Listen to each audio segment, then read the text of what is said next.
Hello అండి. నమస్తే. Welcome to Lavanya Sai vlogs. కష్టాలు ఎదురైనప్పుడు కుంగిపోకుండా, సుఖాలు వచ్చినప్పుడు పొంగిపోకుండా, స్థితప్రజ్ఞతతో ఎలా ఉండాలో రామాయణం మనకు నేర్పిస్తుంది. అందరికీ శ్రీరామనవమి శుభాకాంక్షలు. ఇంకా ఈరోజు విషయానికొస్తే, నేను మార్నింగ్ 6కి లేచి ఇంట్లో పనులు స్టార్ట్ చేశాను. మా పాప స్కూల్ కోసం అన్నీ రెడీ చేస్తున్నాను.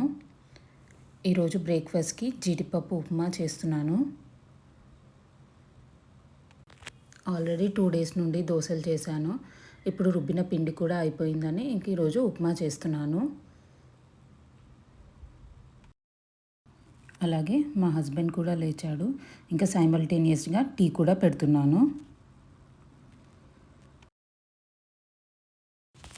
ఇక్కడ ఉప్మా రెడీ అయిపోయింది. ఇంకా మా పాపకి తినడానికి కోసం పెడుతున్నాను. ఇప్పుడు పెట్టిన దాంట్లో అది హాఫ్ కూడా తినలేదు అసలు.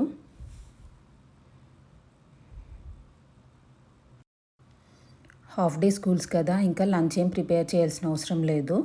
So snacks, water bottle ready చేసి బ్యాగ్లో పెడుతున్నాను. ఇంతలోపు మా పాప కొంచెం ఉప్మా తిని కొంచెం వదిలేసింది. ఇంకా నేను ఎంత ఫోర్స్ చేసినా అది ఎంత తినాలో అంతే తింటుంది.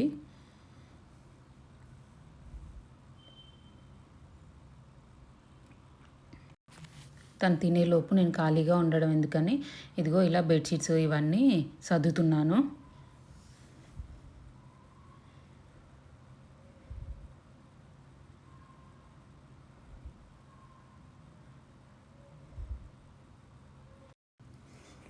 నిన్ననే నేను ఇంకా మా పాప ఇద్దరం హెయిర్ కట్ చేయించుకున్నాము. ఇంకా తన హెయిర్ చాలా షార్ట్ చేయించాను. బాగా చిక్కులు అయిపోతుంది, దూతుంటే నొప్పి నొప్పి అని ఏడుస్తుంది. అందుకే ఇంకా సమ్మర్ కదా అని షార్ట్ చేయించాను. ఇంకా మా పాప ఫుడ్ విషయానికి వస్తే, లాస్ట్ ఇయర్ యాక్చువల్గా స్కూల్లోనే ఫుడ్ మాట్లాడాము. బట్ ఈ ఇయర్ ఫుడ్ తీసేసాము. తను అస్సలు సరిగ్గా తినట్లేదు. అందుకే ఇంకా ఇంట్లోనే పెట్టి పంపిస్తున్నాను. ఇంకా తనని రెడీ చేసి స్కూల్కి పంపించేశాను. తను వెళ్ళిన తర్వాత క్లీనింగ్ స్టార్ట్ చేద్దామని ఉగాది రోజు పెట్టిన బంతిపూల దండలు ఇప్పుడు తీసేస్తున్నాను. యాక్చువల్గా మా పాపకి స్కూల్ బస్ వస్తుంది పికప్ చేసుకోవడానికి. బట్ ఈరోజు తనకి స్కూల్ బస్లో వెళ్ళాలని లేదంట. సో వాళ్ళ డాడీని అడిగి వాళ్ళ డాడీని డ్రాప్ చేయమని తీసుకొని వెళ్ళింది. ఈ కాలం పిల్లలు అసలు కొంచెం కూడా మాట వినరు. వాళ్ళు చెప్పిందే జరగాలి అంటారు. మీ పిల్లలు కూడా అంతేనా? ఇక్కడ పూలదండలన్నీ తీసేసి ఇంకా క్లీనింగ్ కోసం మిషన్ ఆన్ చేశాను. ఈ మిషన్ అయితే నాకు లైఫ్ సేవియర్ అండి. చాలా బాగా పనిచేస్తుంది. ఇల్లు కూడా చాలా నీట్గా క్లీన్ చేస్తుంది. ఇంకా అది క్లీన్ చేసేలోపు నేను ఖాళీగా ఉండడం ఎందుకని బాల్కనీలో క్లీన్ చేస్తున్నాను. ఇంతకుముందు మా హస్బెండ్ ఇక్కడ మా పాప రూమ్లో ఉండే ఫ్యాన్ని క్లీన్ చేశాడు. అందుకే అంత డస్ట్ వచ్చింది. ఇంకా క్లీనింగ్ అయిపోయాక మాప్ నేనే చేస్తున్నాను. యాక్చువల్గా మెషిన్లోనే మాప్ కూడా ఉంది. బట్ అది చాలా స్లోగా చేస్తుంది. అందుకే ఈరోజు మాప్ నేనే చేస్తున్నాను.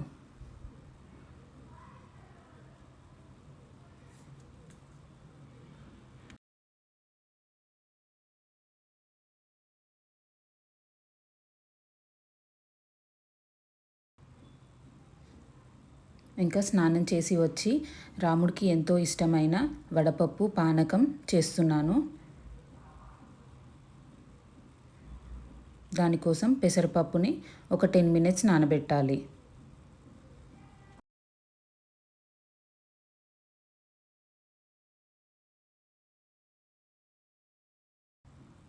ఇక్కడ పెసరపప్పుని బాగా కడిగి కొంచెం వాటర్ పోసి నానబెట్టుకున్నాను. అలాగే కొన్ని వాటర్ తీసుకొని అందులో బెల్లం వేసి, అలాగే ఇలాచి మిరియాల పొడి వేసి పానకం చేసుకోవాలి. తులసాకులు కూడా వేసుకోవచ్చు, కానీ నా దగ్గర లేవని వేయలేదు. నెక్స్ట్ ఇంకా పూజా రూమ్లో ముందు రోజు పెట్టిన పువ్వులు, కుందులు అన్నీ తీసేశాను. మళ్ళీ ఫ్రెష్ పువ్వులు పెట్టి దీపం పెట్టాను.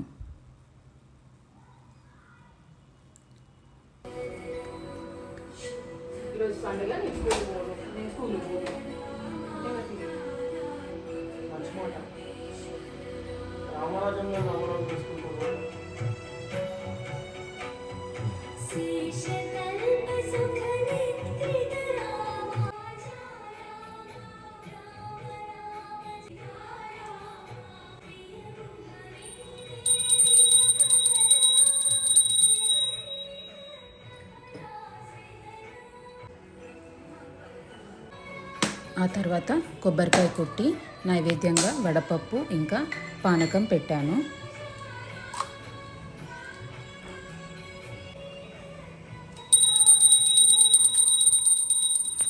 ఆ తర్వాత ఇల్లంతా ధూపం వేశాను.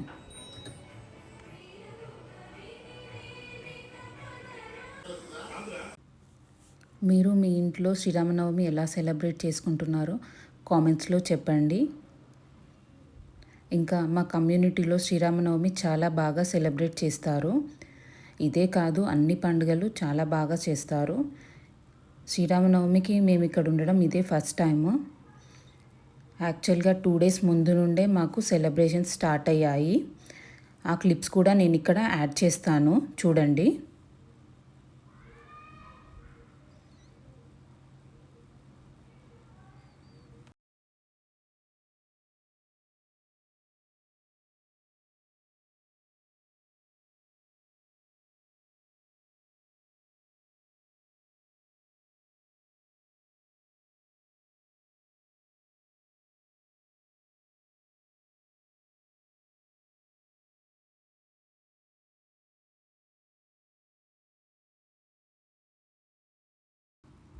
మా కమ్యూనిటీలో ఈ పేపర్ ఇచ్చారు.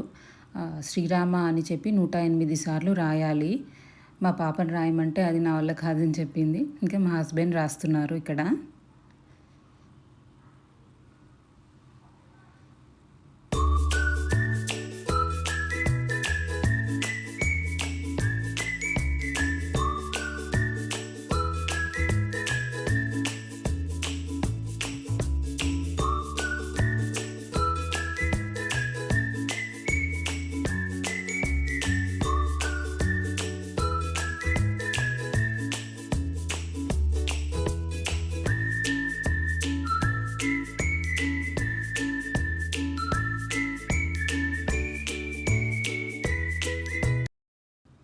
ఇంతేనండి ఈ వీడియో మీకు నచ్చినట్టయితే ప్లీజ్ లైక్ చేయండి. ఇంకా సబ్స్క్రైబ్ చేసుకోకపోతే ప్లీజ్ సబ్స్క్రైబ్ చేసుకోండి. Thanks for watching.